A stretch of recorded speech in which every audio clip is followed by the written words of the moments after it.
Pasle sir to Dr. Pasle sir to start the session. Thank you, sir. Thank you, More sir.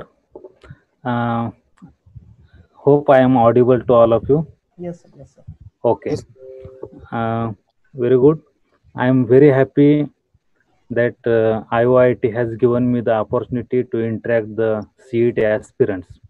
Especially thanks to Mane sir, then Musrif sir, Pise sir, coordinator Nigde sir, and this More sir. Thanks for nice introduction from Khan madam.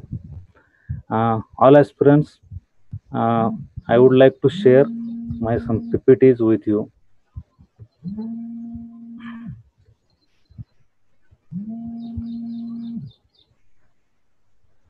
Yes, is this clear? Yes, sir. Visible. Visible, okay.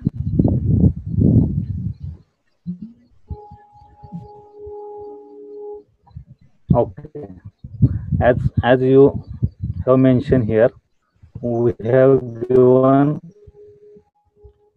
the title is the tricks or strategy for the to score more in MST CET. So I will explain what is MST CET. Those who are newcomers or recently they have started. Then what opportunity we have for the futures. What are the best colleges in Maharashtra, as well as what is the exact exam pattern and the syllabus. Many students don't see exactly syllabus, and then the preparation strategy or method of preparation, and then I will give one mantra. So I am not a Baba, but I would like to give the mantra, success mantra. We will say to crack the MST CET and score more than 180. Okay, I will try my best.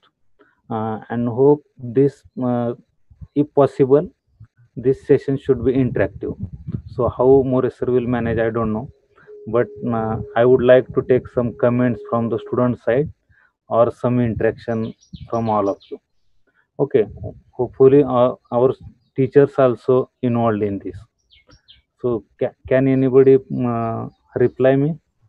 Yes, sir. Yes, sir. Moreser, you can reply. Okay. Okay. Okay, so this MST CET is only for the Maharashtra state and is offering for the admissions for the medical, engineering, and pharmacy. This is the entrance exam test. Okay, and which is conducted every year by this DMER or sometimes in DTE.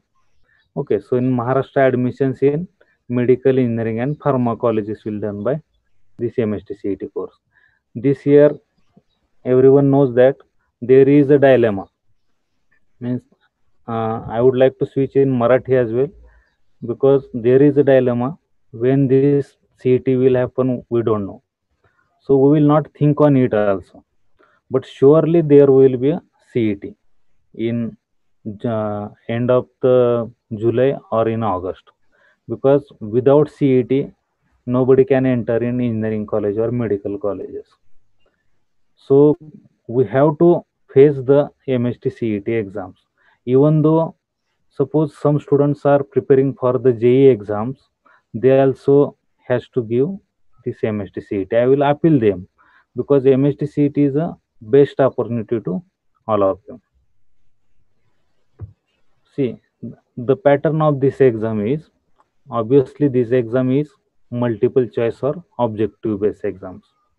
From last year only they have started to take this exam in online format. Before that, every time this exam was in offline. म्हणजे offline ज्यावेळेस exam होती त्यावेळेस काही फायदे होते. आता online ज्यावेळेस exam होणार आहे काही ड्रॉबॅक्सही असणार आहेत. ड्रॉबॅक्स या पद्धतीने आहेत. मोरे सर, कोणाची तक्रार येते का बघा, समजा मराठीत आपण शिफ्ट झालो नाही ना? हा हा हा, म्हणजे मराठीत शिफ्ट झाल्यानंतर काय त्यांना काही जणांचा लँग्वेजचा प्रॉब्लेम असू शकतो. येस येस, ठीक आहे. हा, तसं काय आलं तर आपण लगेच स्विच करूया. Yes, okay. टाईप ऑफ टेस्टची ऑनलाईन असणार आहे. ऑनलाईनचे प्रॉब्लेम असे आहेत की विदाऊट प्रॅक्टिस हे एक्झाम देणं हे अतिशय घातक असणार आहे. कारण आपण पहिल्यापासून ऑफलाईन टेस्ट दिलेली असते आणि ऑफलाईन टेस्ट दिल्यानंतर म्हणजे ज्यावेळेस आपण पेज ओपन करतो त्यावेळेस आपल्या लक्षात येतं की आपल्या समोर ॲट ए टाइम 5 ते 10 क्वेश्चन्स आपल्याला पाहायला मिळतात. आणि इमिजिएटली म्हणजे आता केमिस्ट्रीच्या बाबतीत सांगायचं तर लगेचच रिॲक्शन कोणत्या बाजूला आहे, थेरॉटिकल क्वेश्चन्स कोणत्या बाजूला आहे, न्यूमरिकल क्वेश्चन्स कुठे आहे हे लगेच समजतं. त्यामुळे कोणत्या क्वेश्चन्स सोडवायला आपण प्रेफरन्स द्यायचा, तर याची एक थीम आपल्या मेमरीमध्ये येते. ऑनलाईनला हे थोडेसे ड्रॉबॅक आहेत. ऑनलाईनला काय करावं लागेल म्हणजे माहीत नाही त्याचा डाटाबेस किंवा कशा पद्धतीनं असतो. आपण प्रॅक्टिस केल्यानंतर आपल्या लक्षात येईल. मात्र ॲट ए टाइम स्क्रीनवर एका वेळेला एकच क्वेश्चन दिसतो आणि तो क्वेश्चन आयदर स्किप करून पुढे जायचा आहे किंवा त्याचा आन्सर देऊन आपल्याला पुढे जायचं आहे. त्यामुळे म्हणजे चॅलेंजेस हे ऑनलाईनमध्ये थोडेसे जास्त आहेत, जोपर्यंत आपण सराव करणार नाही तोपर्यंत. आणि अशीच ऑनलाईनची एक्झाम आपल्याला द्यायची आहे.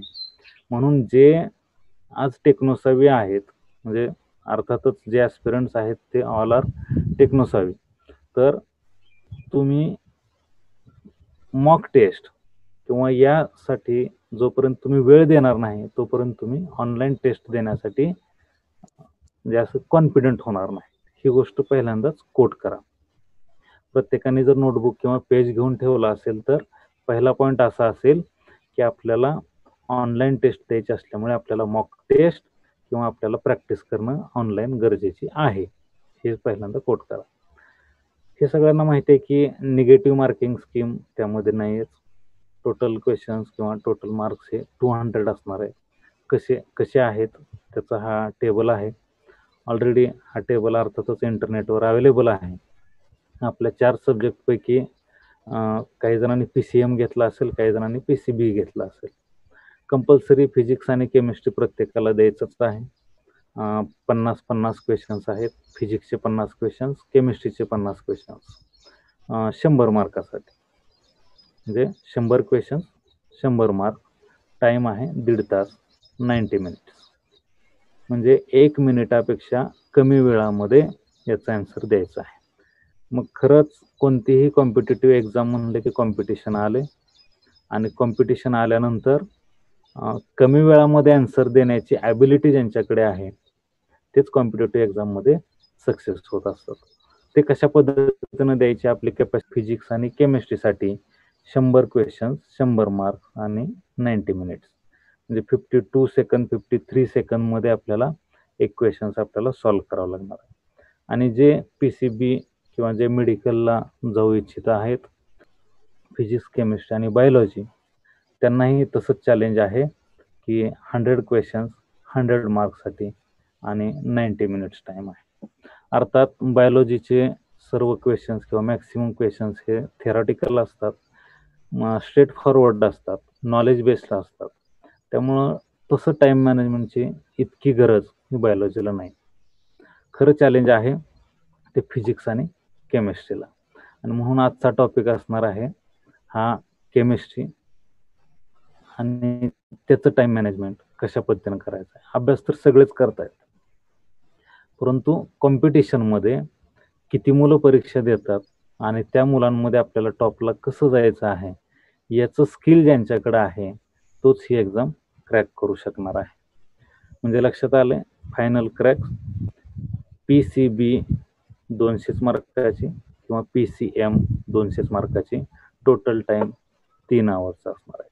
हे एक्झाम ऑनलाईन असल्यामुळे काही मुलांचं म्हणजे समजा पहिले 1 लाख मुलांची परीक्षा आज असेल, दुसऱ्या 1 लाखांची दुसऱ्या दिवशी असेल, तिसऱ्या 1 लाखांची तिसऱ्या दिवशी असेल. म्हणजे ऑफलाईनला सर्वांना एकच पेपर असायचा, ऑनलाईनला असं असेलच असं नाही. ठीक आहे. त्यामुळं हे काही चॅलेंजेस आहेत. खूप साऱ्या सराव आपल्याला या ऑनलाईनसाठी करावा लागणार आहे. मेडिकल कॉलेज किंवा मेडिकलला ज्यांना जायचं आहे त्यांच्यासाठी कोणकोणत्या कोर्सेस अवेलेबल आहेत.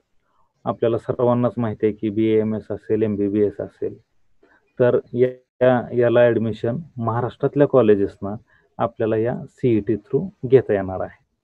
BDS असेल, BHMS असेल किंवा हे ऑर्थोपेडिकचे वगैरे जे कोर्सेस आहेत की ज्याला आता प्रचंड डिमांड आहे. म्हणजे कोणाचेही म्हणजे अगदी 35 वयापासून ते 75 वयापर्यंत प्रत्येकाचेच म्हणजे मरेपर्यंत थोडक्यात प्रत्येकाचेच गुडघ्याचे प्रॉब्लेम आहेत, प्रत्येकालाच मणक्याचे प्रॉब्लेम आहेत वगैरे वगैरे.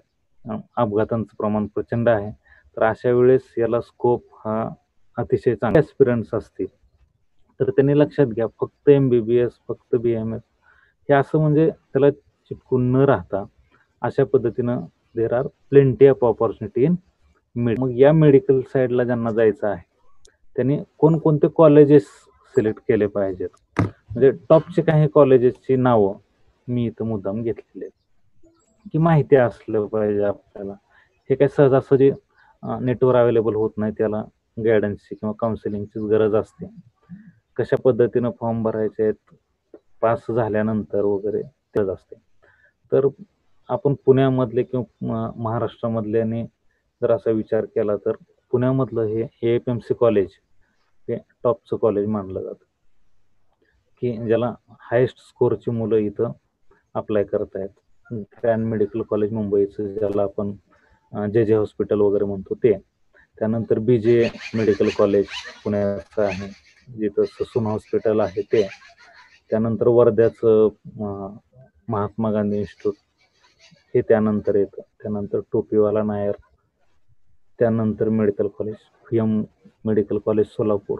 ही काही अशी टॉपची जे कॉलेजेस आहेत की जिथे गेल्यानंतर तुम्हाला सिरियसली तुमच्यामध्ये डिसिप्लिन तयार होते.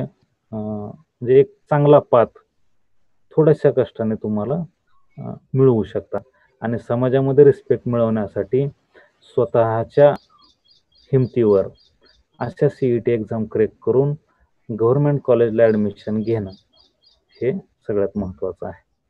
म्हणून ज्यांचं एम असेल की फक्त पैशाच्या जोरावर एखादी डिग्री मिळवण्यापेक्षा आपण स्वतःच्या जीवावर की आयुष्यभर आपला कॉन्फिडन्स त्यामुळे इन्क्रीज होतो आणि आपण एक असे रिस्पेक्टेबल पर्सन, डिसिप्लिन पर्सन म्हणून आपण समाजामध्ये आपण वावरू शकतो. ठीक आहे. तर त्यामुळे या मेडिकल कॉलेजलाच आपलं ॲडमिशन झालं पाहिजे अशा पद्धतीनं तुम्ही प्लॅनिंग करायचं आहे.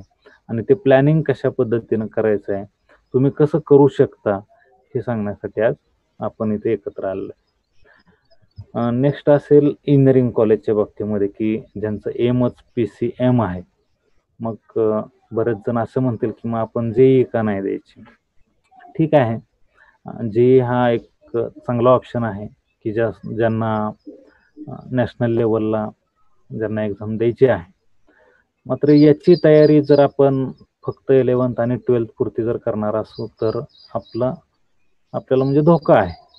याचं कारण असं की JEEची तयार करणारे पूर्ण देशातील आपले विद्यार्थी, काही देशाबाहेरील विद्यार्थी म्हणजे अरेबियन कंट्रीजमधल्या मुलांचं एम राहतंय की JEE क्रॅक करायची इंडियाची आणि इंडियाच्या IITs मध्ये ॲडमिशन घ्यायचं.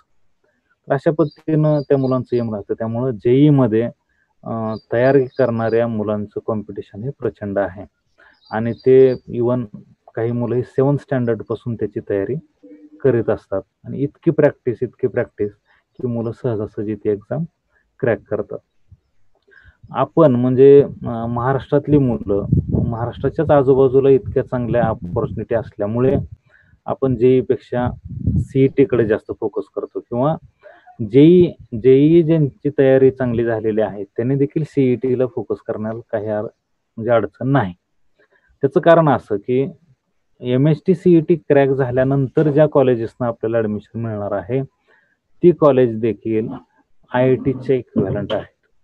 उदाहरणार्थ COEP जे पुण्यामधलं बेस्ट किंवा महाराष्ट्रातलंच बेस्ट इंजिनिअरिंग कॉलेज आहे आणि COEP मधल्या मी पुढे काही म्हणजे COEPचंच मी कट ऑफ्स वगैरे काढून आणलेला आहे की तुम्हाला आयडिया आली पाहिजे की ही 200 मार्काच्या एक्झाम पैकी म्हणजे टोटल मार्क्स पैकी आपल्याला किती मार्क मिळाल्यानंतर आपल्याला ॲडमिशन मिळणार आहे वगैरे. तर त्या बाबतीत आपण बोलणारच आहे. पण हे COEP जसं आहे तसं ICT आहे म्हणजे ज्यांना केमिकल याच्यामध्ये करिअर करायचं आहे. अगदी शास्त्रज्ञ रघुनाथ माशेलकर असतील किंवा मुकेश अंबानी असतील की ज्या या कॉलेजचे विद्यार्थी आहेत ते ICT मुंबई. त्यानंतर सरदार पटेल इंजिनिअरिंग कॉलेज अंधेरीचं असेल, VJTI असेल की VJTI तर NIRF त्यांची जर रँक, यांच्या रँक खूप चांगले आहेत बरं का. NIRF नावाची एक एजन्सी आहे की जी या कॉलेजची रँक ठरवते आणि या रँकनुसार मी ही लिस्ट बनवलेली आहे.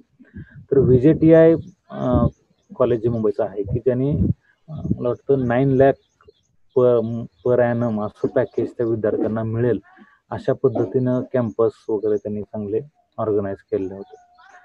पुण्यामधलं VIT असेल, पुण्यामधले आणखी अनेक कॉलेजेस आहेत.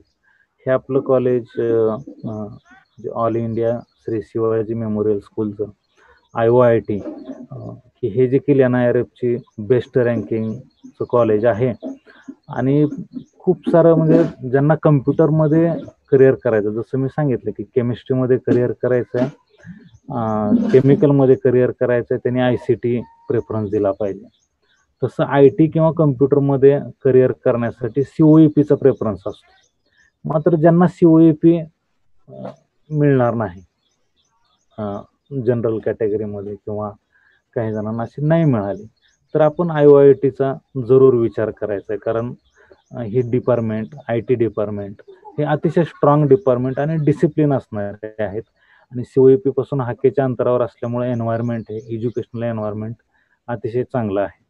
त्यामुळं हे IOIT कॉलेज असेल, त्यानंतर कराडचं गव्हर्नमेंट कॉलेज असेल, KJ सोमय्या असेल, त्यानंतर JJ मगदूम, ही तुम्ही लिस्ट पाहू शकता की अतिशय चांगली आणि रिप्युटेड कॉलेज. पुण्यामधलं भारती विद्यापीठ असेल, DY पाटील असेल, तर या इंजिनिअरिंग कॉलेज, PICT असेल, तर ही जसं आहेत की ज्यांना ॲडमिशन घेण्यासाठी आपल्याला मिनिमम 150 आणि मॅक्सिमम 190 पर्यंत हा स्कोअर आपल्याला घ्यावा लागणार आहे. COEPचे कट ऑफ्स आहेतच, पुढे बोलूयात आपण.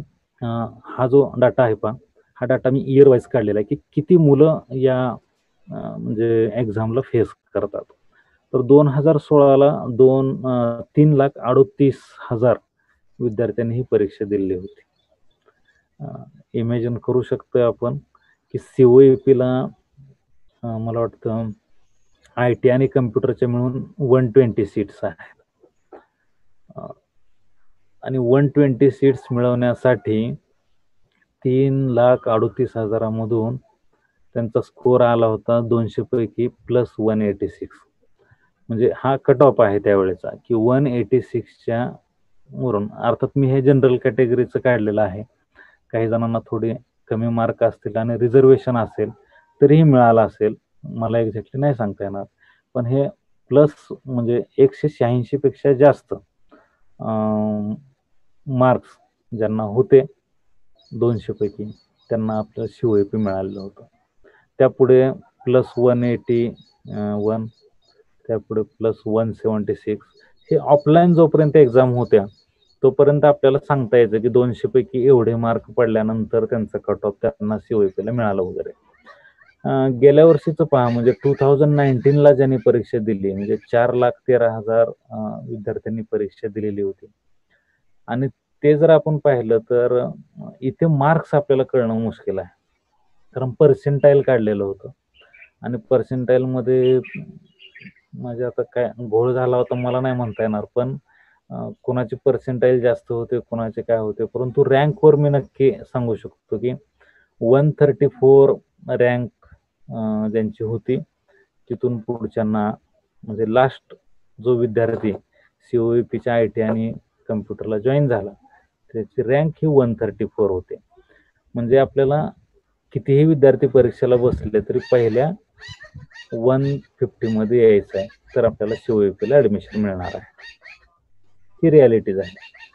यावर्षीची स्थिती पहा, म्हणजे मी वेबसाईटला पाहिलं तर यावर्षी रजिस्टर्ड झालेले विद्यार्थी हे 4,45,000 आहेत की ज्यांनी फॉर्म भरलेला आहे CETचा, की त्यांचे ॲडमिट कार्ड आता तयार आहेत.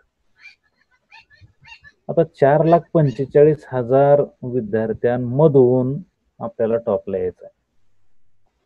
आणि मी पुन्हा सांगतो, आता इथे किती स्कोअर मिळवायचा आहे हा जसा कन्सेप्ट आहे, त्याहीपेक्षा काय रँकचं एम असलं पाहिजे, तर आपल्याला चांगल्यातले चांगले कॉलेजेस मिळणार आहेत. आणि मग चांगले रँक मिळवण्यासाठी मे बी अर्थात हे कसं आहे, बाकीचे किती अभ्यास करतात याच्यावरून आपली रँक ठरत असते. त्यामुळे स्वतः अभ्यास करणं ही एकमेव गोष्ट आपल्या हातात आहे आणि त्या पद्धतीनं आपण कशाला म्हणजे टार्गेट आपलं काय असलं पाहिजे, रँक चांगली मिळवणं हे टार्गेट असलं पाहिजे. मग 220चं सगळेजण आपण टार्गेट ठरवूयात, aim for the rank. Next आहे की ही रँक कुणाला मिळते. आता हे जसं मी मागच्या 5 वर्षाचं किंवा 16 पासूनचा हा मी जसा डाटा घेतला, तसाच मी मागच्या जवळपास 12 वर्षापासून मी 11th आणि 12thला मी टीचिंग करतो. आणि ज्यावेळेस विद्यार्थ्यांचं मी असा फीडबॅक घेतो किंवा जे मुलं मला म्हणजे हिस्ट्रीमध्ये जायला आवडतं, त्या पद्धतीने ही मुलं 10वीला कुठे होते आणि आता 12वीला कुठं आहेत. तर 10वीला जी मुलं टॉप होती, बघा मी फार जबाबदारीने बोलतो, 10वीला जी मुलं टॉप होती म्हणजे गोल्ड मेडल मिळालेली 10वीला असं समजूयात आपण. तर हे गोल्ड मेडल मिळालेली मुलं ही सीईटी मध्ये किंवा या कॉम्पिटेटिव्ह एक्झाम मध्ये पास होतात असं नाही, किंवा यांना परत मेडल मिळेल अशी शक्यता नाही, किंवा जवळपास नाहीच असं समजा. ब्रिलियंट मुलं म्हणजे माहिती आहे की पहिलीपासून रँक घेत आलेले आहेत वेगवेगळ्या पार्टमध्ये, तर अशी मुलं सीईटी मध्ये सक्सेस झालेली नव्हती. जी मुलं पहिल्यापासून फक्त सीईटी सीईटी सीईटी करतायत, अशी मुलं म्हणजे त्याला मी काय म्हणलंय पण student seriously preparing for these exam, तर अशी सिरियसली प्रिपेअर करणारी मुलं सीईटी मध्ये पुढे आलेली मला 12वीमध्ये दिसली नाहीत. आणि याचं बर्डन हे सर्वसाधारण विद्यार्थ्यांवर प्रचंड आलं की अरे बापरे, हा इतका हुशार होता 10th मध्ये, याला इतके पर्सेंटेज होते, 99%, 98%, आणि याला इतके मार्क कमी पडले म्हणल्यानंतर आपल्याला कसे काय पडते. तर ही जी काय म्हणा तुमची जी भावना आहे आणि ही येणं स्वाभाविक आहे. म्हणून मी काय म्हणले की अशी मुलं, ही ब्रिलियंट मुलं, ही अशी गोल्ड मेडलिस्ट मुलं, हे काय करतायत, निगेटिव्ह थिंकिंग तयार करतायत की ज्यांनी आजपर्यंत प्रिपरेशन केलेलं नाही किंवा सिरियसली प्रिपरेशन केलेलं नाही यांच्यावर. परंतु मी असं म्हणेन की ही मुलं का होत नाहीत हे सांगेनच, परंतु हे एक आर्ट आहे. ही परीक्षा देणं म्हणजे नुसतंच फक्त रट्टा मारला पाहिजे, नुसतंच फक्त अभ्यास केला पाहिजे असं नाहीये. ही एक्झाम ही कन्सेप्ट बेस्ड एक्झाम आहे. यासाठी खूप सारे वेगवेगळे स्किल असणं गरजेचं आहे. नुसताच तो खोलीमध्ये बसतोय, खूप वेळ अभ्यास करतोय, खूप पुस्तकांमध्ये बसतोय आणि सगळ्या पब्लिकेशनची पुस्तकं त्याची वाचून झालेली आहेत आणि सरांना देखील तो वेड्यात काढतोय, मॅडमना देखील वेड्यात काढतोय, त्यांच्या आधी तो न्यूमरिकल सॉल्व्ह करतोय, हे असं असून चालत नाही. याला खूप सारे फॅक्टर आहे. मी जसं मगाशी बोलताना सांगितलं की ऑनलाईन एक्झाम देतानाचे चॅलेंज वेगळेच आहे.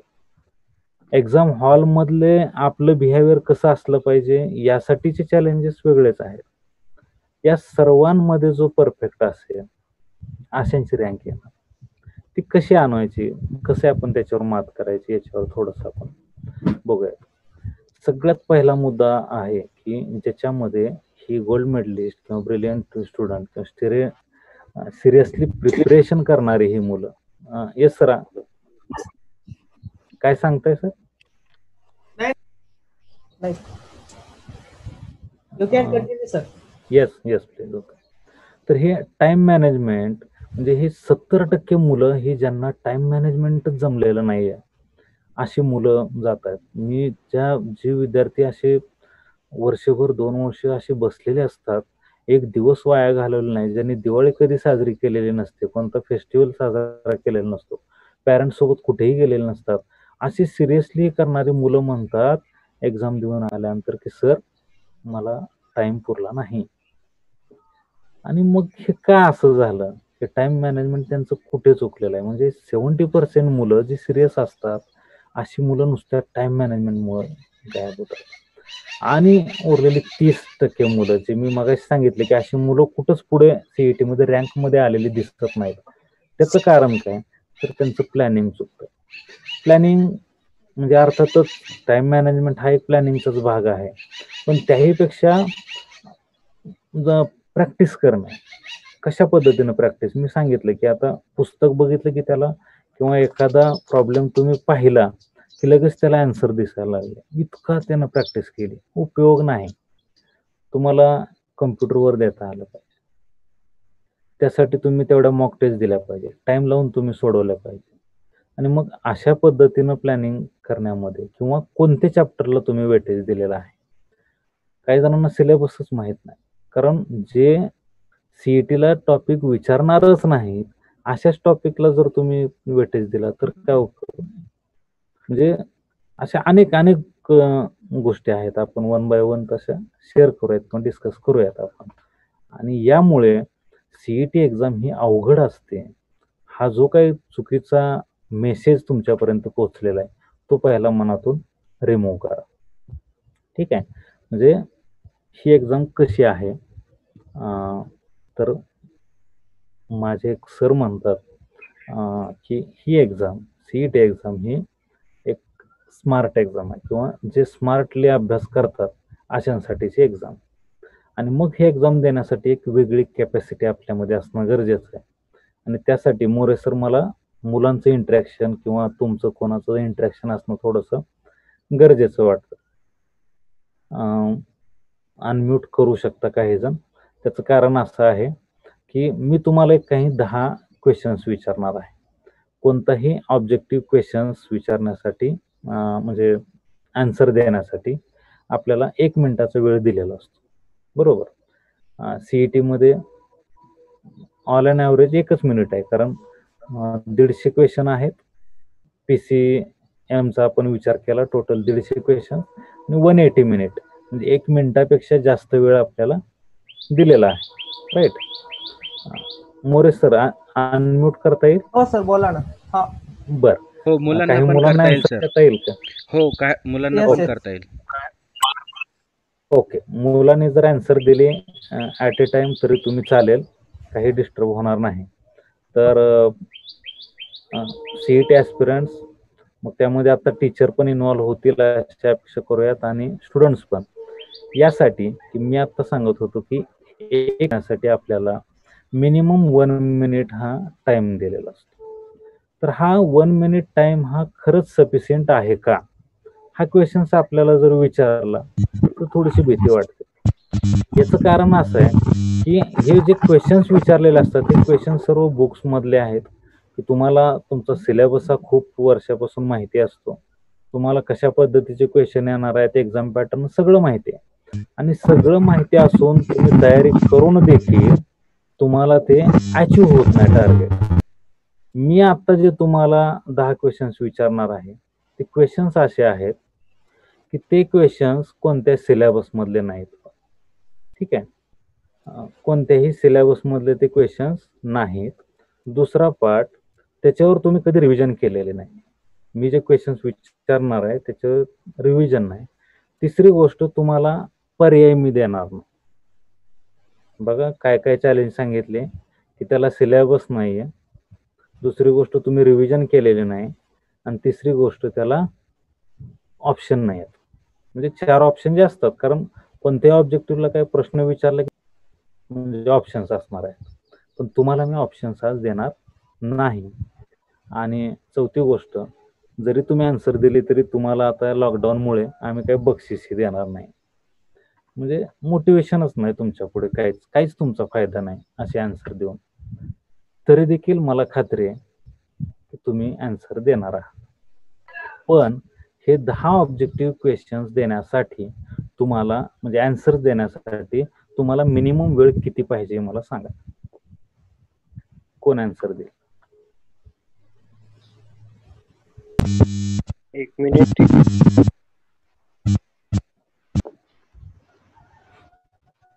हॅलो, हा कोण सांगतंय? 1 ते 2 मिनिटं. 1 ते 2 मिनिट. कसं काय, जर आपल्याला माहितीचे आन्सर देण्यासाठी आपल्याला वेळ एका क्वेश्चनला 1 मिनिट असतो, तर 10 क्वेश्चन्सचे आन्सर देण्यासाठी तुम्हाला किती वेळ पाहिजे?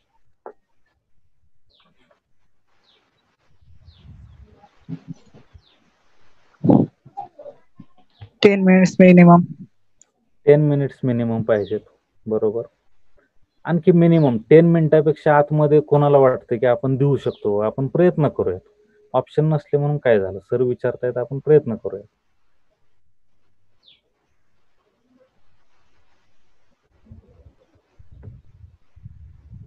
Five minutes. 5 मिनिट्स मध्ये देत आहेत. कोण, विराज आहे का? हो सर. ओके. आणखी ऋतुराज, अमोल, मला बरेच जण दिसत आहेत तिथं. आरती, हा आरती अनम्यूट करून आन्सर द्या, थोडस इंटरॅक्टिव्ह होऊ द्या.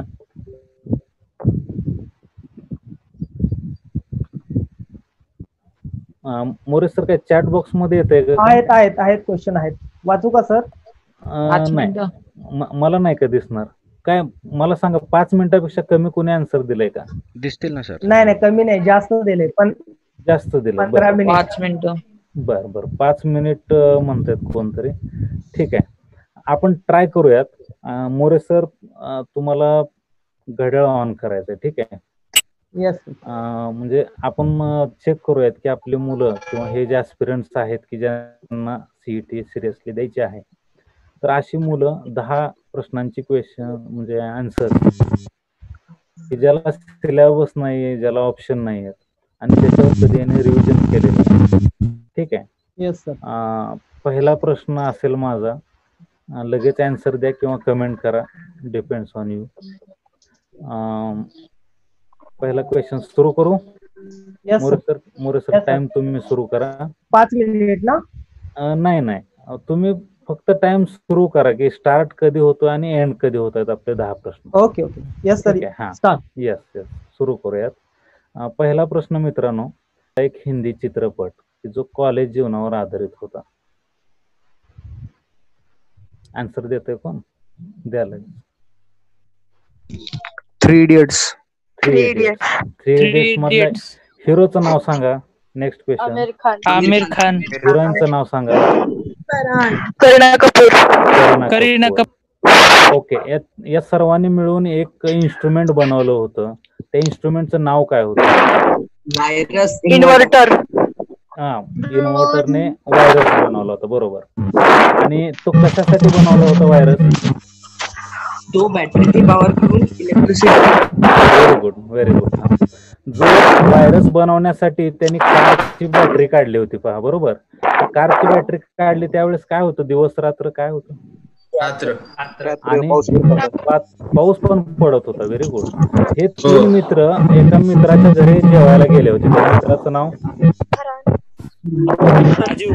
राजूच्या घरी जेवायला गेले होते, बरोबर. तुझ्या घरी एक भाजी केली होती, भाजीचं नाव? भेंडीची भाजी. पनीरची भाजी. सर, माझ्या 15 प्रश्न झालेले आहेत, मला टाइम सांगा. सगळ्यांना म्यूट करा. 2 मिनिट.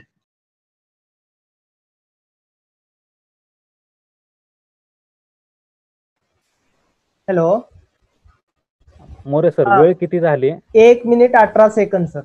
बर, म्हणजे ज्या प्रश्नांची तुम्ही कधी रिव्हिजन केलेली नाही, मी ऑप्शन दिलेले नाहीत आणि या प्रश्नांची उत्तरं देऊन तुम्हाला कोणतंही बक्षीस मिळणार नाही हे मी आधीच सांगितलं. तरी देखील 11 प्रश्नांची उत्तरं तुम्ही विदाउट रिव्हिजन का? कमेंट मध्ये लिहा आता. का तुम्ही ह्या 11 प्रश्नांची उत्तरं दिलीत, हे का लक्षात ठेवलंय? मोरे सर, तुम्हाला काय वाटतंय? हॅलो. हा, मोरे सर, तुम्हाला काय वाटतंय? मुलांनी का 11 प्रश्नांची उत्तरं दिलेत, हे का लक्षात ठेवलंय त्यांनी? त्यांची इन्व्हॉल्वमेंट सर. इंटरेस्ट आणि इन्व्हॉल्वमेंट. Very good. मोरे सरांनी अतिशय छान सांगितलंय की एखादी गोष्ट जर आपण मनापासून केली ना, तर ती पाठ नाही करावी लागत, त्याशी लक्षात नाही ठेवावी लागत, ती आपोआप येते. मग त्याच्यावर रिव्हिजन झाली अथवा नाही झाली काही फरक पडणार नाही. आणि मित्रांनो, हेच आहे की असेल, मॅथ्स असेल, हे फक्त कोणाला दाखवण्यासाठी म्हणून करू नका. काय करायचं की आपल्याला आपली कॅपॅसिटी माहित नाही अजून, किंवा आता या 10 प्रश्नांच्या निमित्ताने माहिती झालं असेल की कधी 4, 5, 6 वर्षापूर्वी पाहिलेला हा पिक्चर आपल्याला असा फ्रॅक्शन ऑफ सेकंड मध्ये आठवला. कदाचित जर ऑफलाईन असतं तर तुम्ही 1 तास म्हणजे 1 मिनिट 18 सेकंदाच्या ऐवजी ही सर्व प्रश्नांची उत्तर 50 सेकंदात दिली असते, बरोबर. तर मग इतक्या आपल्या मेंदूची कॅपॅसिटी असताना आपण ती युटिलाइज नाही करत किंवा आपण ती मनापासून नाही करत. तर तुमची कॅपॅसिटी अतिशय चांगली आहे. ज्यांनी ह्या प्रश्नांची उत्तरं दिलेली आहेत, अर्थात ज्यांनी पिक्चर नव्हताच पाहिला ते देणारच नाहीत, परंतु आता व्हिडिओ लेक्चर पाहणे असेल किंवा आता लॉकडाऊनच्या काळामध्ये अभ्यास करणं असेल, हे पिक्चर पाहण्यासारखंच आहे. Nobody will disturb you.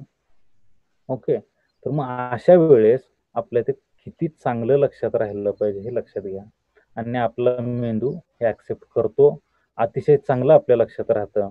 म्हणून तुम्ही बाय बॉर्न हुशार असण्याची आवश्यकता नाही. यापूर्वी तुम्ही काय केलं हेही माझ्यासाठी महत्वाचं नाही. तर ही passing CET exam is an art not a science, ही गोष्ट नक्की लक्षात ठेवा. आणि मग हे आर्ट तुमच्यामध्ये येण्यासाठी इथून पुढच्या काळामध्ये जो काही तुम्ही अभ्यास करणार आहात तर तो अभ्यास अतिशय मनापासून करायचा. आणि मग अतिशय ऑर्डिनरी असणारी मुलं की ज्यांना समाज म्हणूयात किंवा आपल्या आजूबाजूचे लोक असतील, विद्यार्थी असतील, पालक असतील किंवा काही टीचर्स असतील, त्यांनी सांगितलं असेल की अरे तुझ्याच्यानं काहीच होणार नाही, तुम्ही प्रत्येक जण तितक्याच इक्वली इम्पॉर्टंट आहात आणि तुम्हाला फक्त कसा स्टडी करायचा आहे, स्मार्ट स्टडी करायचा. ठीक आहे. You are smart. स्वतःला समजायचंय की मी स्मार्ट आहे आणि मी ही एक्झाम क्रॅक करू शकतो. हा कॉन्फिडन्स फक्त तुमच्यामध्ये असू द्या. 100% तुम्ही तुमचं एम अचीव करणार आहात. टाइम मॅनेजमेंट विषयी बोललोच किंवा तुम्हाला आता कॉन्फिडन्स आला असेल. हा तुम्ही टेबल पाहता आहात, हा टेबल बनवण्यासाठी बरंच कष्ट म्हणजे बराचसा वेळ द्यावा लागला. अर्थात 2018चा जर केमिस्ट्रीचा क्वेश्चन्स काढला म्हणजे पण ऑफलाईन पद्धतीने झालेली होती, तर त्यामध्ये थेरी बेस्ड विचारलेले क्वेश्चन्स हे 41 होते. कारण बऱ्याचदा केमिस्ट्री फिजिक्सचा पेपर देताना असं मानलं जातं की सर न्यूमरिकल्स असल्यामुळे आमचा वेळ खूप गेला. आता केमिस्ट्रीच्या बाबतीत तरी ही तक्रार चालणार नाही, कारण केमिस्ट्रीमध्ये 2018ला 41 थेरॉटिकल क्वेश्चन्स विचारले होते, न्यूमरिकल बेस 5 क्वेश्चन्स विचारले होते, आणि रिॲक्शन्स म्हणजे बऱ्याच जणांना ते रिॲक्शन्स पाहिल्यानंतर अशी भीती वाटते, तर असे फक्त 4 क्वेश्चन्स विचारलेले होते. असे टोटल 50 होते. 2019 मध्ये फारसा पॅटर्न मध्ये बदल झालेला नाही. 39 प्रश्न हे थेरॉटिकल बेस होते, न्यूमरिकल 6 होते आणि रिॲक्शन्स 5 होत्या. असे 50 होते. आपण ॲझ्युम करूयात की साधारणतः हे थेरॉटिकल येणार आहेत आणि न्यूमरिकल किंवा रिॲक्शन्स हे 5 क्वेश्चन्स येणार आहेत. आणि मग थेरॉटिकल क्वेश्चन्स जसे आता आपण या 3 इडियट्स मूवीवरचे आपण क्वेश्चन्स आपण किंवा त्याचे आन्सर्स दिले, अशाच पद्धतीनं अतिशय कमी वेळामध्ये जर येत असेल तर येतोच, नाहीतर येतच नाही. जर तो पिक्चर पाहिलाच असेल तरच येणार आहे आन्सर. सेम पद्धतीनं जर तुम्ही खरंच वाचला असेल, कन्सेप्ट बेस जर रीडिंग केलेली असेल तरच आपल्याला त्याचा आन्सर येणार आहे. किती वेळ थांबला तरी उपयोग नाही. अर्थात आपण ते सोडायचा का प्रश्न नाही सोडायचा, कारण सीईटीची ब्युटी म्हणूयात ही अशी आहे की no negative marking system. Negative marking system नसल्यामुळे सीईटीला अतिशय चांगला बेनिफिट आहे आणि तुम्हाला या पद्धतीचा पॅटर्न केमिस्ट्रीला आहे. अर्थात फिजिक्सला नक्कीच वेगळा पॅटर्न आहे. फिजिक्सला तुम्ही विचारा किंवा तुम्ही स्वतः ऑब्झर्व करा आणि केमिस्ट्रीचा वाचलेला वेळ हा तुम्ही फिजिक्सला देऊ शकता आणि दोन्ही कव्हर करून इथून पुढे आज ज्याने हा वेबिनार अटेंड करताय त्याने किमान असा आन्सर यांच्याकडून येणार नाही की मला वेळ पुरला नाही. ठीक आहे. तर तुमचं टाइम मॅनेजमेंट पक्का असेल आणि तुम्ही इथून पुढच्या काळामध्ये अनेक मॉक टेस्ट द्याल. बऱ्याच वेळा टेस्ट म्हणलं की मुलं म्हणतात सर माझा अभ्यास झाला नाही. मित्रांनो, टेस्ट देणं म्हणजे अभ्यास म्हणजे ज्याने अभ्यास केलाय त्याची कमी वेळात होते आणि अभ्यास किंवा जास्त अभ्यास जास्त कन्फ्युजन असंही म्हणतो आपण, असंही होत असेल कदाचित. तर टेस्ट कोणतीही स्किप करू नका आणि जास्तीत जास्त प्रॅक्टिस आजपर्यंत काय केलं यापेक्षा इथून पुढच्या काळामध्ये ऑनलाईन टेस्ट तुम्ही कशा मॅक्सिमम द्याल याच्यावर तुम्ही भर द्याल, मी अशी अपेक्षा इथं व्यक्त करतो. सिलेबसच्या बाबतीमध्ये मी इथं हायलाईट केलंय पहा, सिलेक्टेड टॉपिक्स ऑफ क्लास 11. मित्रांनो, हे जे 50 प्रश्न केमिस्ट्रीचे येणार आहेत त्यापैकी 10 प्रश्न हे 11वीच्या सिलेबसवर असणार आहेत आणि 11वीचा पूर्ण सिलेबस नाही. पुन्हा एकदा तुमच्या समोर जर नोटबुक असेल तर लिहून घ्या की 11वीचा पूर्ण सिलेबस तुम्हाला विचारत नाहीत. काही सिलेक्टेड टॉपिक जे मी टॉपिक पुढे दिलेले आहेत, ठीक आहे. आणि 12वीचा सिलेबस यामध्ये किंवा अर्थात सर्वच टीचरांचा असा असेल की सर आम्ही NCERT बुक वर्षभर वापरलेलं आहे, चोरी केलेली नाही. लक्षात घ्या, NCERT बुक तुम्ही बोर्डसाठी किंवा तुम्ही JEE साठीचे फॉर्म भरलेले असतील त्या सकत नाही. आता CET साठी मात्र एक रिव्हिजन चांगली, मिनिमम एक रिव्हिजन ही महाराष्ट्र स्टेट बोर्डाचे म्हणजे गव्हर्नमेंटचे जे टेक्स्ट बुक आहेत याच टेक्स्ट बुक मधून करायची आहे. केमिस्ट्रीसाठी तर मस्ट आहे, मस्ट आहे. आणि पुन्हा ब्युटी हा शब्द वापरणं हे आहे, पण आपण लकी आहोत की पेपर काढणार आणि म्हणजे न्यूमरिकल क्वेश्चनचे व्हॅल्यू सुद्धा चेंज केलेल्या नव्हत्या. असं बऱ्याच एक्झाम मध्ये सापडल्या. म्हणजे जर 5 न्यूमरिकल असतील तर 5 मधले 2 न्यूमरिकल असे येत आहेत की ज्यामध्ये टेक्स्ट बुक मध्ये जशा व्हॅल्यू आहेत अगदी तशाच व्हॅल्यू हे एक्झाम मध्ये विचारलेले आहेत. अजून अलीकडच्या काळामध्ये माझ्या लक्षात आलेली गोष्ट अशी आहे की CET मध्ये स्पेशली इनऑर्गॅनिक केमिस्ट्रीचे जे काही प्रश्न आहेत, ज्यातले मी काही प्रश्न आता घेणार आहे पिरियडिक टेबल वगैरे, तर याच्यामधले प्रश्न हे रिपीट झालेले आहेत. अर्थात कॉम्पिटिटिव्ह एक्झाम मध्ये प्रश्न रिपीट होणं हे अपेक्षित नाही, मात्र झालेलं आहे. का मला नाही सांगता येणार, ठीक आहे. तर ही देखील आपण म्हणूयात असं लकीच आहोत. त्यामुळं ओल्ड क्वेश्चन पेपर हे एक आपलं ॲसेट समजूयात आणि ओल्ड क्वेश्चन पेपर पण किमान 4 ते 5 ओल्ड क्वेश्चन पेपर आपण सोडवून काढूयात, ठीक आहे. म्हणजे इथं आपण 2 कन्सेप्ट पाहिले की 11वीचा पूर्ण सिलेबस नाही हे लक्षात ठेवणं आणि गव्हर्नमेंट टेक्स्ट बुक मधून अभ्यास करा, ठीक आहे. या 2 गोष्टी कोट करा. 11वीचा टोटल जर सिलेबस पाहिला तर जवळपास 16 टॉपिक्स आहेत आणि हे टॉपिक 11वी जशी प्रत्येकच वर्षी ऑगस्टमध्ये सुरू होते. जे सिरियसली प्रिपरेशन करतात ते 10वीची एक्झाम झाल्यानंतर सुरुवात करतात, मात्र तितकीशी ग्रीप येत नाही. ज्यावेळेस कॉलेजेस स्टार्ट होतात त्यावेळेस जास्त चांगली ग्रीप येते आणि अतिशय कमी वेळ म्हणजे फक्त 4, 5, 6 महिने मॅक्सिमम हे 11वीचं प्रिपरेशन करायला आपल्याला मिळत असतं. तर थरो अशा पद्धतीने हे टॉपिक आपले झालेले नसतात. मात्र या टॉपिक मधून 10 प्रश्न येणार आहेत. मात्र हे सर्व प्रश्न नाहीत, म्हणजे हे सर्व टॉपिक आपल्याला नाही ते लक्षात घ्या. यातले कोणते टॉपिक सिलेबस मधले दिलेले आहेत तर हे पहा, जे ग्रीन कलरनं मी हे केलेले आहेत एवढेच टॉपिक, ठीक आहे. अर्थात some basic concept of chemistry, nature of chemical bond, redox reaction, S block elements, organic chemistry, त्यामध्ये बरेच अल्केन, नायट्रोजन वगैरे ते जे आहेत त्यातला फक्त अल्केन लक्षात घ्या, फक्त अल्केन सिलेबसला आहे, ठीक आहे. म्हणजे गिने चुने टॉपिक्स फक्त आपल्याला काय करायचे आहेत, प्रिपरेशन करायचं आहे, ठीक आहे. बाकीचे पुन्हा एकदा म्हणजे सिलेबस पहा, डायरेक्टली गुगलला विचारा की 11चा MST CET साठीचा सिलेबस काय काय आहे आणि क्लिअरली मेन्शन केलेले हे टॉपिक आहेत. स्टेट बोर्डच्या याच्यामध्ये बाकीच्या चॅप्टरवर खाट मारा, ठीक आहे. अर्थात सर्वच टॉपिक किंवा कोणतेही कन्सेप्ट 11वीला केल्याशिवाय 12वीचे आपल्याला समजतात असं नाही, ही वस्तुस्थिती आहे. तरी देखील फोकस म्हणूयात, आपला फोकस हा इथंच असला पाहिजे. म्हणजे अनालिटिकल केमिस्ट्रीचे किंवा अनालिटिकल टेक्निकचे टॉपिक करणं काय गरजेचं आहे का? अजिबात नाही. न्यूक्लिअर केमिस्ट्री डे ऍक्टिव्हिटी अजिबात नाही. ठीक आहे. तर सीईटी साठीचे हे सिलेक्टेड टॉपिक तुम्ही काय करायचे, 11 साठीचे करायचे, अर्थात 12चे सगळेच आहे. आता पुन्हा इंटरॅक्टिव्ह म्हणून किंवा कमेंट मध्ये टाकू शकता. हा प्रश्न आहे, how many states of matter. How many असा क्वेश्चन आहे.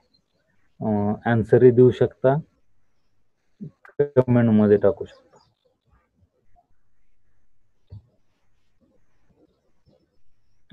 फोर आलेले आहेत, 3 आलेले आहेत. उदयराजने 5 दिलेले आहेत. ओके. आर्यन 5, कौस्तुभ 5, ऋतुजा 3. ओके, ठीक आहे. म्हणजे पुस्तकातच काय मिस्टेक आहे का मला माहित नाही, पण कोण 3 म्हणतंय, कोण 4 म्हणतंय, कोण 5 म्हणतंय.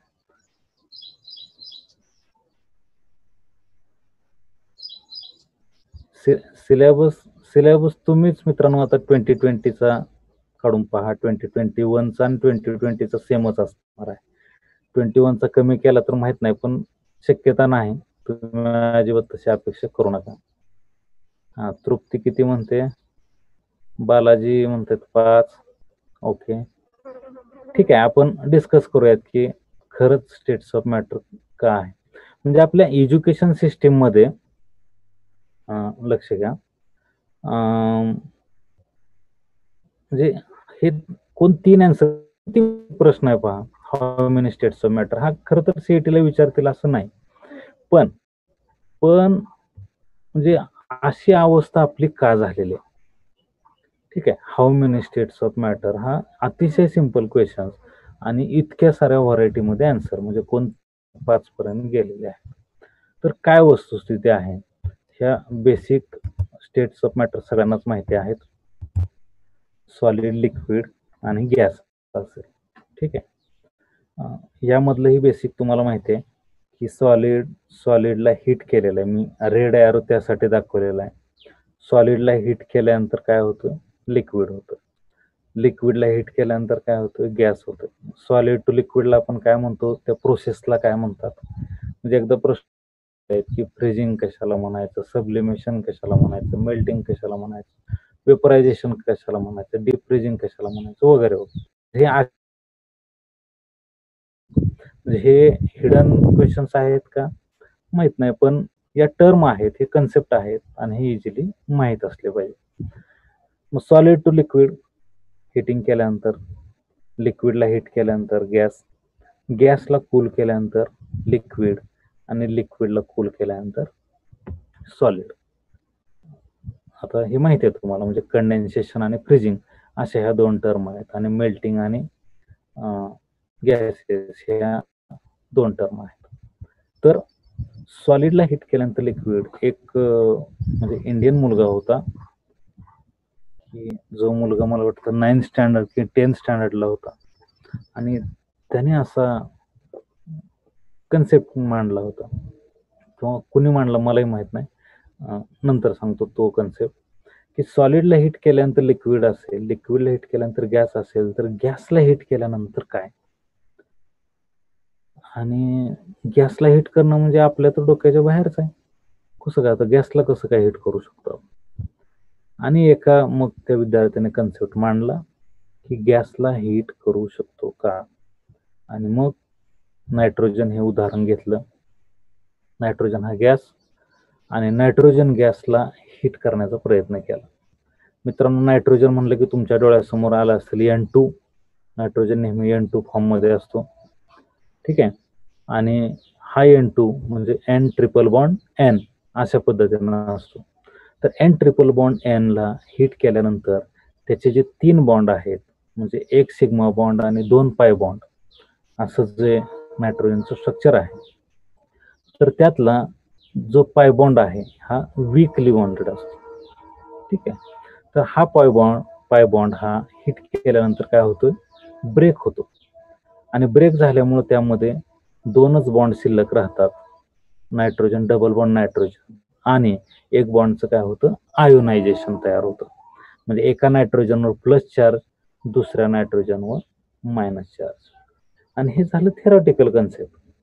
ऍक्च्युली नायट्रोजनला हीट केल्यानंतर नायट्रोजनचं वेपरायझेशन होत नाही. मात्र हे थेरॉटिकल असं मानलं की एक सिग्मा बॉन्ड आहे, 2 पाय बॉन्ड आहेत, तर पाय बॉन्ड हा वीक असतो, तर मग हीट केल्यानंतर हा पाय बॉन्ड ब्रेक व्हायला पाहिजे आणि नायट्रोजनचं आयोनायझेशन व्हायला पाहिजे. मित्रांनो, असा कन्सेप्ट मांडला आणि गॅसला हीट केलं. अर्थात म्हणजे मी खूप लकी आहे, मी रशियाला गेलो होतो आणि रशिया हा तुम्हाला माहिती आहे की नदर्न पोलमध्ये असणारे कंट्री आहे. आणि नदर्न पोलमध्ये ज्यावेळेस दिवस मावळतो, म्हणजे काय म्हणत आपण संध्याकाळची 5-6ची वेळ आहे असं समजायचं, कारण तिकडे दिवस छोटे मोठे असे असतात. पण आपल्या अँगलने आपण पाहूयात की संध्याकाळची ज्यावेळेस सनलाईटचा ब्राईटनेस कमी होतो, अशा वेळेस हवेमध्ये सुंदर असे कलर दिसायला लागतात. आणि ते कलर म्हणजे या नायट्रोजनचं, ऍटमॉस्फिअर मध्ये असणाऱ्या नायट्रोजनचं आयोनायझेशन झालेलं असतं. आणि ड्यू टू आयोनायझेशन हवेमध्ये असे डिफरंट शेड्स ऑफ कलर असे दिसायला लागतात. आणि त्याला एक सुंदर टर्म आहे, काय मी त्याचं नाव विसरलो, पण ती स्टेट म्हणजे नायट्रोजनचं आयोनायझेशन होतं ड्यू टू मॅग्नेटिक पोलरायझेशन. आणि म्हणून हे गॅसचं मॅग्नेटिक पोलरायझेशन होतं. त्याला मला वाटतं पोलरायझेशन असं प्लाझ्मा नावाचा चौथा ही स्टेट ऑफ मॅटर तयार होते.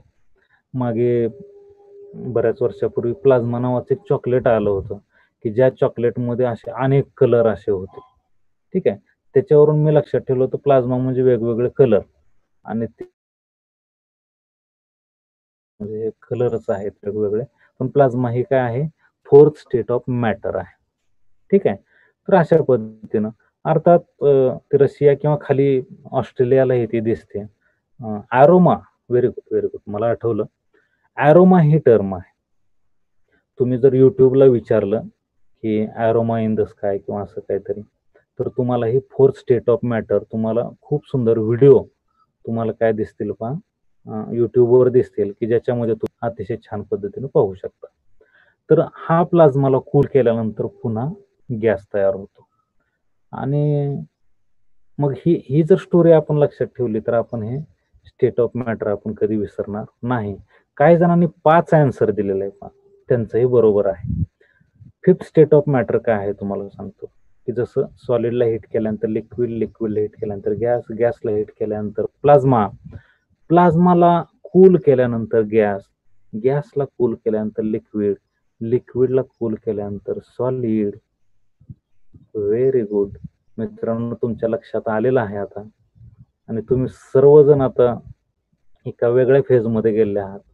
तुम्ही प्रत्येक जणाला असं वाटतंय की सर सॉलिडला कूल केल्यानंतर काय, बरोबर? आणि तुम्ही प्रत्येक जण तोच विचार करताय. मित्रांनो, हे बरोबर आहे. असा विचार 1919ला एका भारतीय विद्यार्थ्याला पडला आणि तो विद्यार्थी इयत्ता 9वीला होता. त्याने स्टेट्स ऑफ मॅटर शिकत होता आणि त्याला प्रश्न पडल्यानंतर त्याने अर्थात त्याच्या शेजारच्या बेंचवरच्याला विचारलं की सॉलिडला कूल केल्यानंतर काय, मला वाटतं काय तर व्हायला पाहिजे. अर्थात आपल्या पद्धतीप्रमाणे त्याला वेड्यात काढलं. सॉलिडला कूल म्हणले तुझं डोकं फिरलंय, बरोबर? मग त्याने त्याच्या दृष्टिकोनातून योग्य वाटणाऱ्या शिक्षकांना विचारलं असेल, शिक्षकांनी त्याला वेड्यात काढलं आणि सॉलिडला कूल केल्यानंतर काय याचा आन्सर इथं कोणालाही त्याला देता आलं नाही, किंवा असं काही होऊ शकतं असं ऍक्सेप्ट केलं नाही. त्या काळामध्ये 1919च्या काळामध्ये ट्रेन होता की जो अतिशय चांगले लेक्चर्स द्यायचा. आणि आईन्स्टाईनला या मित्राने, या विद्यार्थ्याने काय केलं, पत्र पाठवलं. आईन्स्टाईनला सांगितलं की सॉलिडला कूल केल्यानंतर एक स्टेट मिळायला पाहिजे. आईन्स्टाईनला इंटरेस्टिंग वाटलं आईन्स्टाईन हा वादग्रस्त होता, इतका वादग्रस्त की त्याने थेअरी ऑफ रिलेटिव्हिटीनं पूर्ण जग हादरवून सोडलेलं होतं.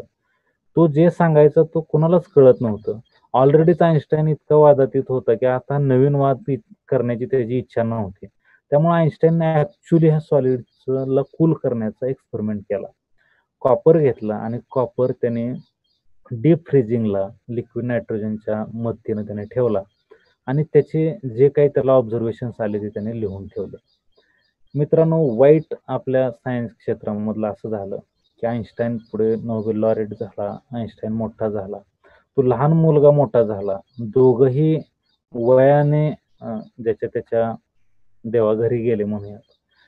1990च्या दशकामध्ये 1992-93ला आईन्स्टाईनने लिहिलेल्या कागदांवर अमेरिकन विद्यार्थी पीएचडी करत होते आणि त्या अमेरिकन विद्यार्थ्यांना हे आईन्स्टाईनला भारतातून आलेलं हे पत्र सापडलं.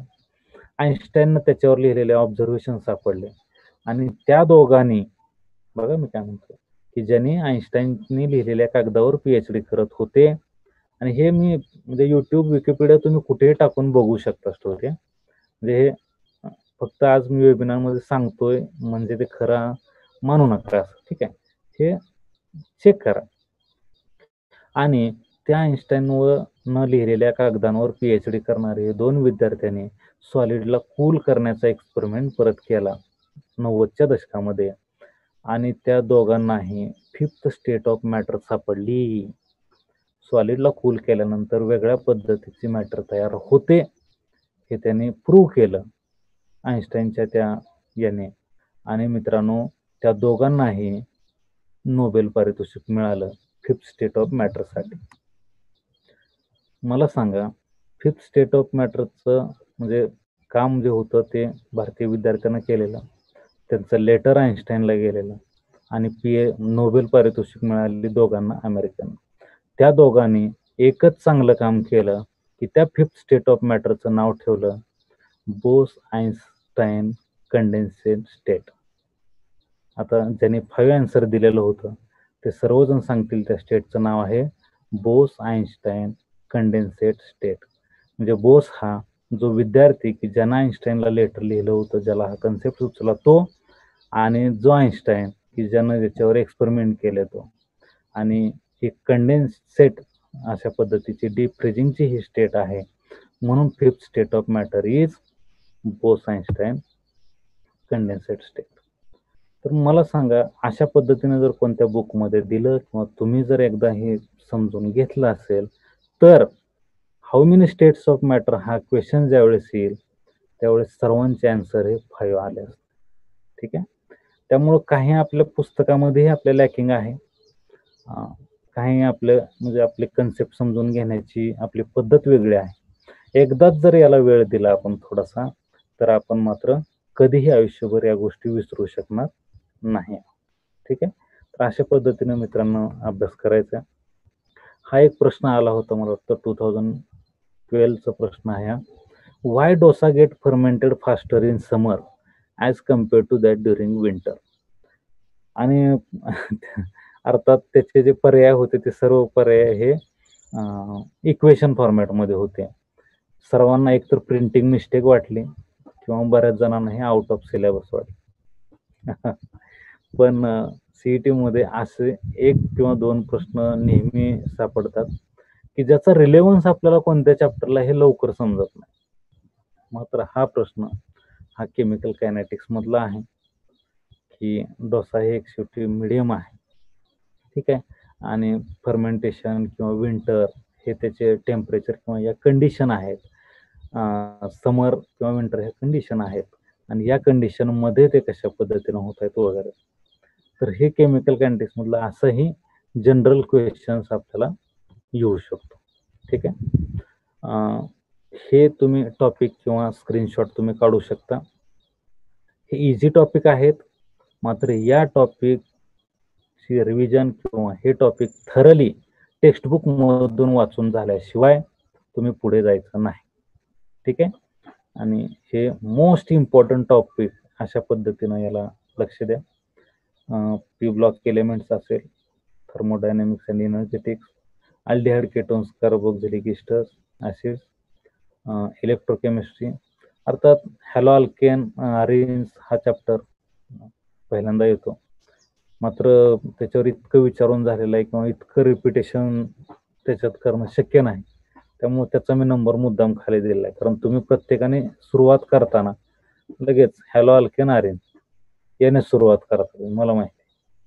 त्यामुळे मी पी ब्लॉकला वर ठेवलेलं आहे. पी ब्लॉक मधले मॅक्सिमम क्वेश्चन्स येत आहेत की जे अभ्यास करताना तुम्ही बऱ्याचदा सगळ्यात शेवटी ठेवता, त्याला तुम्ही पहिला प्रेफरन्स द्या. आणि या पद्धतीनं हे मला वाटतं मी 8 टॉपिक्स घेतलेले आहेत. तर 8 टॉपिक्स हे मोस्ट इम्पॉर्टंट टॉपिक्स म्हणून सुरुवात करा.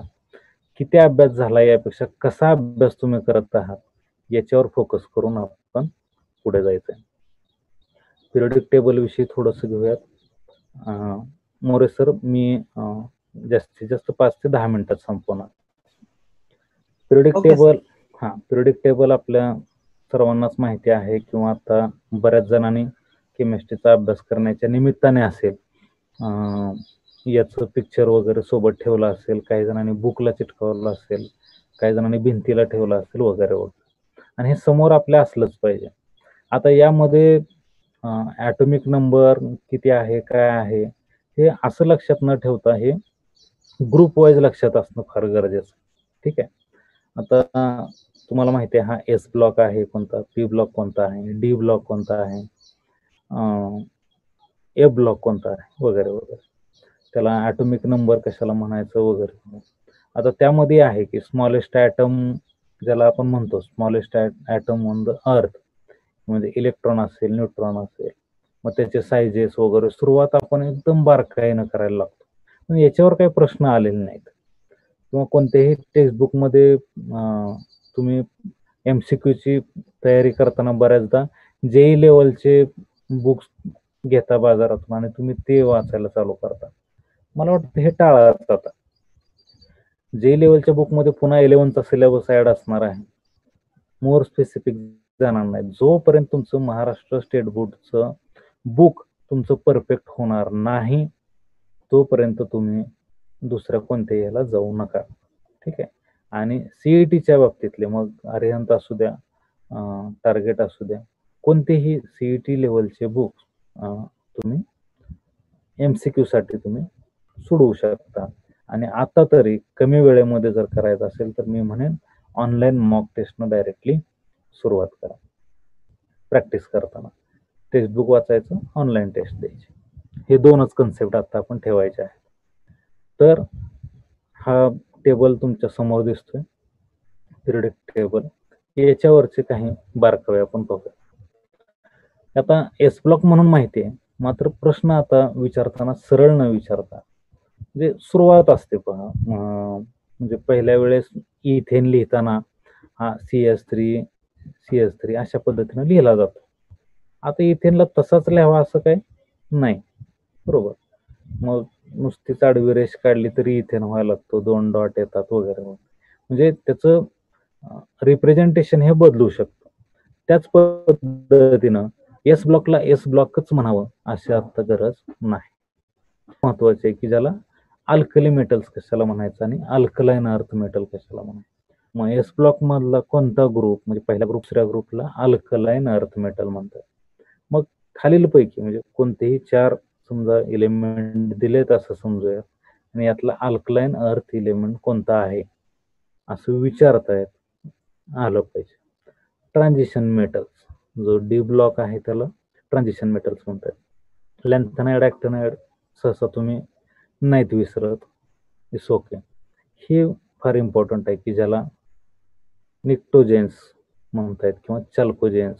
हॅलोजेन्स आता सर्वांना माहिती असतात, पण चाल्कोजेन्स कोणते आहेत म्हणलं की प्रश्न पडतो. निक्टोजेन्स पडू नका. मग 13व्या ग्रुपचे एलिमेंट, 14व्या ग्रुपचे, नाहीतर आपण सुरुवात करतो hydrogen, helium, lithium, beryllium, boron वगैरे. ते ठीक होतं 10 स्टँडर्ड पर्यंत वगैरे ठीक होतं की ॲटॉमिक नंबरच पाठ होत नव्हते, ते कन्सेप्ट सगळे आपल्या लक्षात ठेवायचे होते. तोपर्यंत तशा पद्धतीनं पिरियडिक टेबल लिहिणे होते. आता मला वाटतं मॅक्सिमम 3 ते 4 मिनिटांमध्ये तुम्हाला अख्खा पिरियडिक टेबल लिहिता आला पाहिजे. आणि लिहिताना कसा लिहिता आला पाहिजे, ग्रुप वाईज. म्हणजे फर्स्ट ग्रुप लिहिला, सेकंड ग्रुप लिहिला, थर्ड, फोर्थ, फिफ्थ, सिक्स, असं करत तुम्हाला 18 ग्रुप पर्यंत लिहिता आलं पाहिजे. देन लॅन्थेनाइड आणि देन ॲक्टिनाइड. मग त्यासाठी बरेचसे शॉर्टकट अवेलेबल आहेत. ठीक आहे, म्हणजे तुम्ही स्वतःच्या ट्रिक्स तयार करा, हिंदीमधल्या घ्या, यूट्यूबवरच्या घ्या, मात्र पिरियडिक टेबल आपल्याला लिहिता आला पाहिजे. कारण याच्यावर तुम्हाला माहिती आहे 11वीचा हायड्रोजन चॅप्टर असेल, तो मोस्ट इम्पॉर्टंट आहे. 11वीचाच पिरियडिक टेबल हा जनरल टॉपिक, 11वीचाच S block element, P block element 11वीचा की ज्याच्यामध्ये 13 आणि 14 ग्रुप इन्व्हॉल्व आहे. त्यानंतर 12वीचा पी ब्लॉक इलेमेंट, 12वीचा डी ब्लॉक इलेमेंट, 12वीचा एफ ब्लॉक इलेमेंट. इतके टॉपिक फक्त नुसते पिरियडिक टेबलवर अवलंबून आहेत. आणि पुढे कोऑर्डिनेशन शिकताना वगैरे पण याची गरज पडणारच आहे. म्हणजे त्यातला एन रूल वगैरे जोपर्यंत ट्रान्झिशन मेटल किंवा पिरियडिक टेबल आपल्या डोळ्यासमोर येणार नाही त्याला, म्हणजे जवळपास म्हणजे अशी एकमेव गोष्ट आहे की एवढा पिरियडिक टेबल आपल्याला लिहिता आला तर 7 चॅप्टर्सला आपल्याला कॉन्फिडन्स देणार आहे. मग इतकी चांगली गोष्ट असताना आपण ते काय आपण टाळायचे.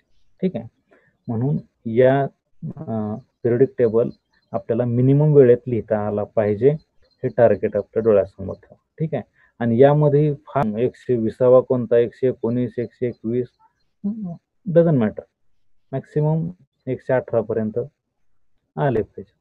ठीक आहे, रेअर अर्थच आहेत किंवा रेडिओ ॲक्टिव्ह आहेत, त्याच्याविषयी फारसा स्टडी करता आलेला नाही. आणि स्टडी न करता आल्यामुळे ते क्वेश्चन्स हे म्हणजे विचारताना त्यांना अडचणी येत आहेत. ठीक आहे, तर अशा पद्धतीचे हे बारकावे पिरियडिक टेबलमध्ये सुरुवात करूया. ठीक आहे, त्यानंतर हा जनरल पाहिजे, हे पूर्ण पिरियडिक टेबलसाठी गरजेचं आहे. पहिली गोष्ट, ॲटॉमिक रेडियस म्हणजे काय. अर्थातच आहे, साईज जेवढा मोठा तेवढी त्याची रेडियस मोठी असेल. म्हणून ग्रुप वाईज जर आपण पाहिलं, पहिला एरो जर आपण पाहिला ग्रुप वाईज, तर ॲटॉमिक रेडियस हे वरून खाली ग्रुप वाईज वाढत. आता पिरियडिक पिरियड्समध्ये जर चेक केला आपण तर ॲटॉमिक नंबर हा काय होतोय, वाढत जातो. मग ॲटॉमिक रेडियस पण काय व्हायला पाहिजे, इनफॅक्ट वाढायला पाहिजे. पण तसं होतंय का, नाही, ॲटॉमिक रेडियस हा कमी होतोय. मग काय होतं, एका सेलमध्ये इलेक्ट्रॉन वाढल्यानंतर त्याच्यावर असणारा जो चार्ज आहे, न्यूक्लियसवर असणारा चार्ज आणि इलेक्ट्रॉन्स यांचं इंटरॅक्शन वाढत. ठीक आहे, न्यूक्लियसमध्ये कोणता चार्ज असतो, न्यूक्लियसमध्ये पॉझिटिव्ह चार्ज, आणि न्यूक्लियसच्या पॉझिटिव्ह चार्जला अटॅच असणारे व्हॅलन्स सेलमधले इलेक्ट्रॉन. तर इलेक्ट्रॉन्सवर असणारे जे चार्ज आहेत, इलेक्ट्रॉन्स ॲडिशन झाल्यानंतर न्यूक्लियस आणि त्यांचं वाढल्यामुळे त्याचा साईज काय होतं, रिड्यूस होतं. आणि साईज रिड्यूस होणं म्हणजे त्याचा ॲटॉमिक रेडियस आपोआप कमी होत जाणं. म्हणून left to right atomic radius हा ड्युरिंग द पिरियड हा काय होतो, मिनिमाइज होतो, आणि विदिन द ग्रुप हा इन्क्रीज होतो. सेम कन्सेप्ट आयोनायझेशन एनर्जीचा असेल, कोणत्याही ॲटम मधला एक इलेक्ट्रॉन काढून टाकण्यासाठी लागणारी energy which is ionisation energy. तर ही आयोनायझेशन एनर्जी हे काय होते की जेवढा न्यूक्लियसचा साईज एनर्जी जास्त, बरोबर, साईज लहान म्हणजे तो न्यूक्लियसच्या जवळ इलेक्ट्रॉन काढण्यासाठी लागणारी एनर्जी काय असणार आहे, जास्त असणार आहे. म्हणजे आयोनायझेशन एनर्जी काय असणार आहे, जास्त लागणार आहे. म्हणजे हा ट्रेंड असेल. सेम तसं electron affinity, non metallic character, ionisation energy, या सगळ्या गोष्टीचा तुम्ही काय करायचंय, व्यवस्थित विचार करायचा आहे. जनरल हे ट्रेंड आहेत, हे एकदा केल्यानंतर, एकदा समजून घेतल्यानंतर कधीही पाठ करण्याची आवश्यकता नाही. यालाच आपण कन्सेप्ट बेस्ड लर्निंग म्हणूया. अशा अनेक स्क्रीनशॉट तुम्ही काढून घ्या. अशा अनेक कन्सेप्ट मी थोडक्यामध्ये दिलेले आहेत. ठीक आहे, ॲक्नॉलेज करतो मी प्राचार्य पी.बी. माने सरांना की ज्याने आपल्याला संधी दिली. हे अशा पद्धतीचं की जे CET ॲस्पिरंट्स आहेत यांच्यासाठीच हा ट्रिक्स आणि स्ट्रॅटेजीचा हा सेशन्स त्यांनी ऑर्गनाईज केलेला आहे. HOD doctor, coordinator doctor Nigade sir असतील, को कोऑर्डिनेटर पिसे सर असतील, पूर्ण IOITची टीम असेल, आणि सर की जे अतिशय शांतपणे व्यवस्थित टेक्नोसॉव्हीहून तुम्ही साजरे केलेले आहेत ते तुम्ही सर्व. जर काही क्वेश्चन्स असतील तर क्वेश्चन्स विचारू शकता चॅट बॉक्समध्ये किंवा ज्या पद्धतीने मोरे सर ऑर्गनाईज करतील त्या पद्धतीने. मी आपल्या क्वेश्चन्सचे आन्सर द्यायला उत्सुक आहे. Thank you very much.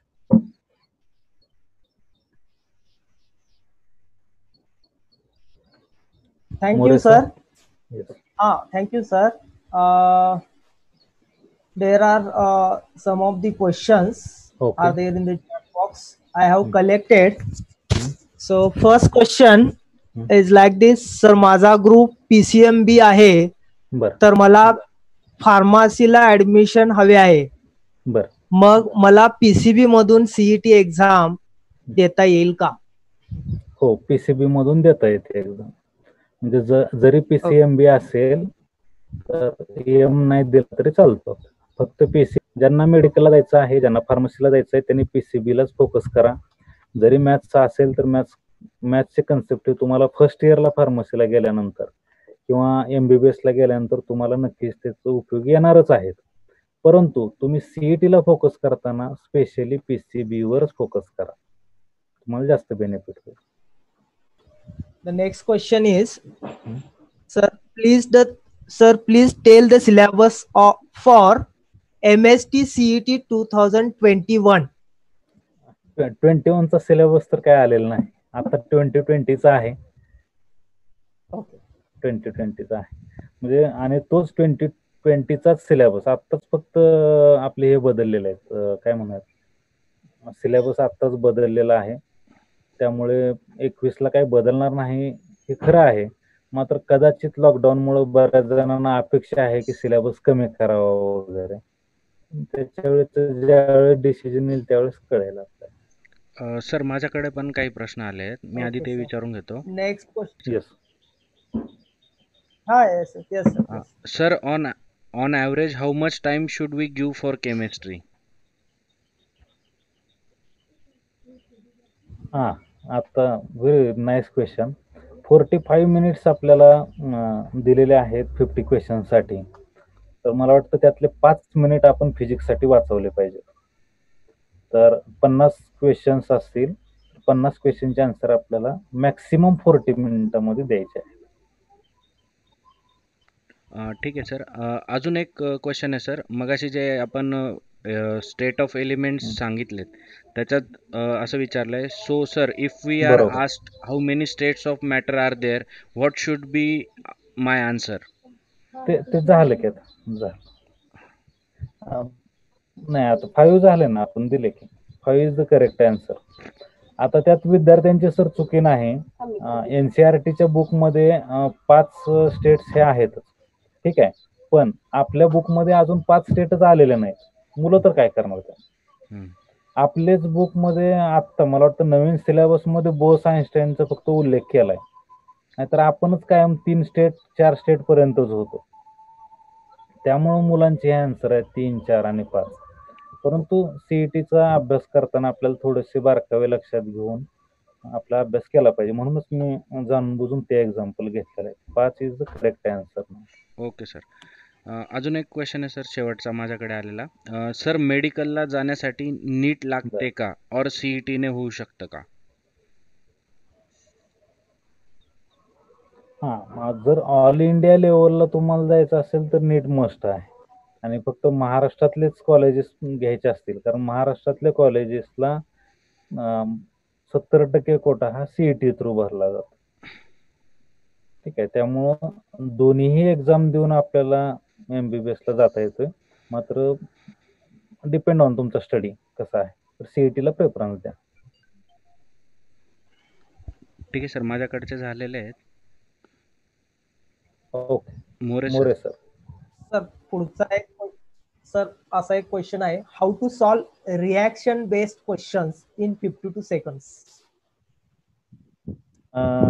आता रिॲक्शन बेसला सुद्धा प्रॅक्टिस मस्ट आहे.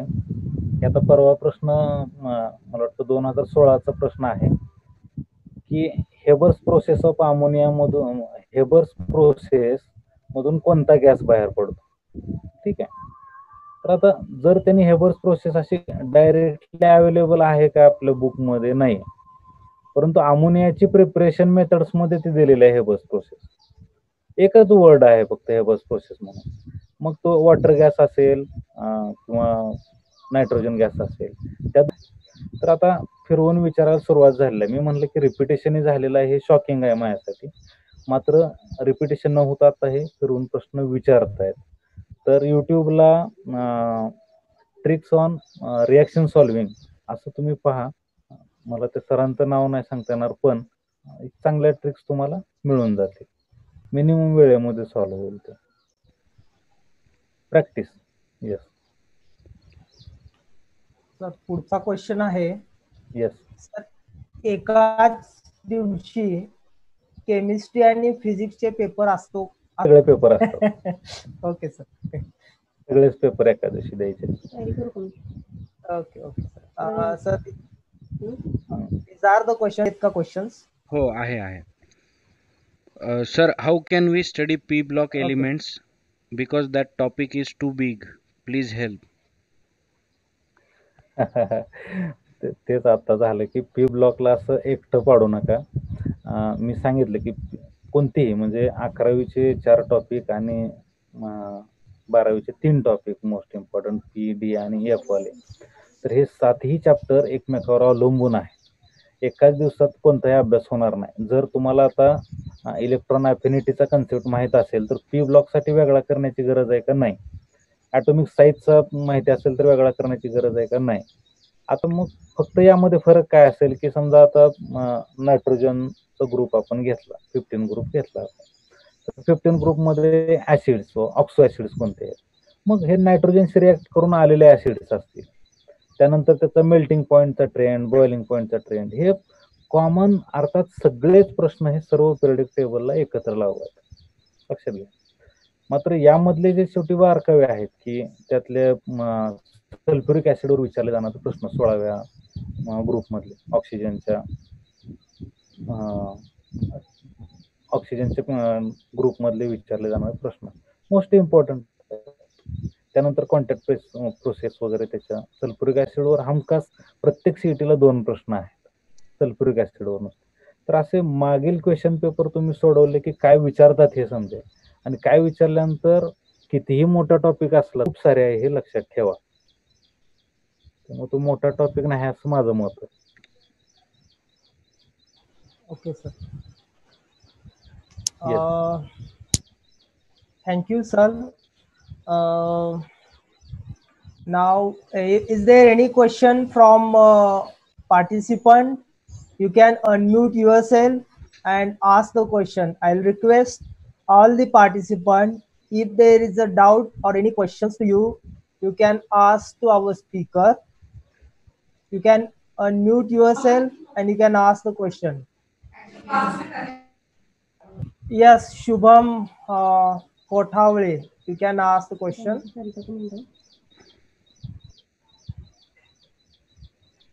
Yes, Shubham. Shubham Kothavale, you can ask here. Raise the hand. You can unmute yourself.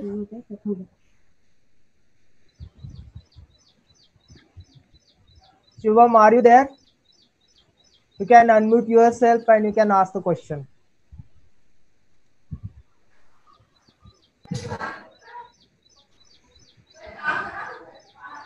Okay, I think he may not be there. Yes. Nigde sir. Sir. Questions जास्त नाही आहेत participant. Shall we over the session? Yes. Conclude the session. Okay, sir. Now, before the end of this session, I would like to thank our speaker, Pasle sir, Dr. Pasle sir, for giving valuable guidance to all our participants. On behalf of All India Sri Shivaji Memorial Society Institute of Information Technology, Pune, I am thankful to Professor Dr. Pasle sir, SM Joshi College, Pune, for such a wonderful session and guiding about the tricks to solve the MST CET exam. Again, I am also thankful to our management, Honorable Maluji Raje Chhatrapati, for constant encouragement and support. I also thankful to all other managing committee members of our organization for their support. I am really thankful to our principal, Dr. P.B. Manesar, for his valuable guidance and encouragement. I am also thankful to our HOD, Dr. P.G. Mushrif sir, for providing us this platform. I am thankful to all the organizing team committee members of this crash course. Thank you again, not the least. I will say thanks to all the participants who are joined uh, to learn the MSCAT exam or to appear for the MSCAT exam tricks and tips. So I'm thankful to all the participants. Thank you, one and all. Stay safe, stay home. Sorry, sir. Better make announcement for the tomorrow's. Yes. I'm and lastly, there are some announcement for the participant. All the participants are requested to join tomorrow. Those who want to join through the Zoom, they can start joining at 10:45 a.m. And another channel which is there, you can join with the YouTube link. Same Zoom ID and password you can use to join for the tomorrow session, as well as same link you can use for the YouTube channel as well. And there is one more surprising news for all the participants, or I can say the good news. We all India Sri Shivaji Memorial Society, Institute of Information Technology, Pune, organizing online quiz competition on the occasion of Chhatrapati Rajarshi Shahu Maharaj Jayanti on 25th and 26th June 2020, that is Thursday and Friday. For this quiz, no registration fee is there. Winner will be awarded by the cash prize rupees 1000 rupees, 700 rupees, and 500 rupees.